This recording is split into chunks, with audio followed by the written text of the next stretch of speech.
শনিবার দুপুরে Bishramganj mini stadium সংলগ্ন তিপ্রামথা দলের সিপাহীজলা জেলা দলীয় কার্যালয়ে উদযাপিত হল তিপ্রা ল্যান্ড দিবস। অনুষ্ঠানে দলীয় পতাকা উত্তোলন করেন ব্লক সভাপতি বুদ্ধ দেববর্মা, নারী নেত্রী শ্যামলী দেববর্মা ও ছাত্রনেতা দুর্যোধন দেববর্মা। উপস্থিত ছিলেন বিশ্রামগঞ্জ টিটিএডিসির সাব জোনাল চেয়ারম্যান সঞ্চিত দেববর্মা সহ দলের অন্যান্য নেতৃত্বরা। সংবাদ মাধ্যমের মুখোমুখি হয়ে ব্লক সভাপতি বুদ্ধ দেববর্মা জানান, 1984 সালের আজকের দিনে ভারত সরকার থেকে এডিসি লাভ করে ত্রিপুরা।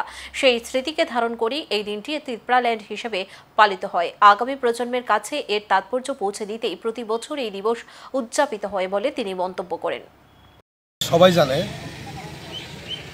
সারা ত্রিপুরার এবং ভারতবর্ষের মানুষ সবাই জানে যে এই দিনটা আজকে আমরা TTADC Tripura tribal areas autonomous district council যে আমরা অ্যাচিভমেন্ট দেয় আজকে দিনে 1984-এ এই দিনে আমরা ভারত সরকারের কাছে আমরা টিটিএডিসি যে সেফগার্ডটা আমরা পেয়েছিলেন, সেই কারণে আমরা এভরি ইয়ার টিটিএডিসি ডে আমরা পালন করি 23শে আগস্ট।